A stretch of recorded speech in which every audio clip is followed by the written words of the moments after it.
যে ব্যক্তি গীবত করে সে যেন তার মৃত মরা ভাইয়ের পচা গোশত খায়। গীবত কাকে বলে?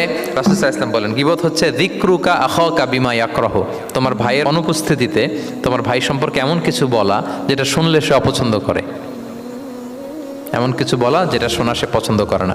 তো এক সাহাবী বলেন, ইয়া রাসূলুল্লাহ আফারাআইতা ইন কানা ফি মা আকুল, হে আল্লাহর রাসূল, আমার ভাইয়ের মধ্যে যদি আসলেই সেই সমস্যাটা থাকে তাইলেও কি গীবত হবে? রাসূল ইসলাম বললেন, আরে তাইলেই তো গীবত হবে।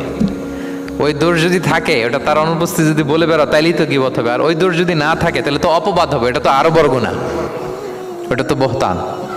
তাহলে এই গীবা ইংরেজিতে বলে ব্যাক বাইটিং, ইংরেজিতে কি বলে?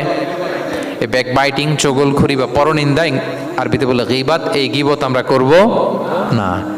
কারো কিছু বলা থাকলে আপনি তাকে সরাসরি নাসিহাত করুন। আর দিন ওয়ান নাসিহা, দিন হচ্ছে উপদেশ দেয়া, শুভ কামনা করা, তার প্রতি শুভ কামনা করে আপনি তাকে বুঝান, সে হয়তো বুঝবে।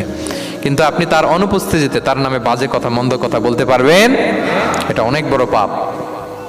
একজনের ব্যাপারে আরেকজনের কান ভারী করা, ওর কথা ওর কাছে, ওর কথা ওর করে, এরকম করে সমাজের মধ্যে একটা গিরিঙ্গি লাগায়, আছে না নেই?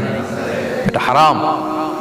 রাসূল সাল্লাল্লাহু আলাইহি ওয়াসাল্লাম বলেন, মেরাজের রাত্রে আমি দেখেছি কিছু লোক লাহুম আদফার মিন নুহাস, তাদের নখগুলো তামা দিয়ে তৈরি, নখর ধারালো, ইয়াখদাশুনা বিহা উজুহাহুম ওয়া সুদুরহুম, তারা তাদের নিজের নখ দিয়ে নিজের গালের গোশত, বুকের গোশতগুলো টেনে টেনে ছিটছে।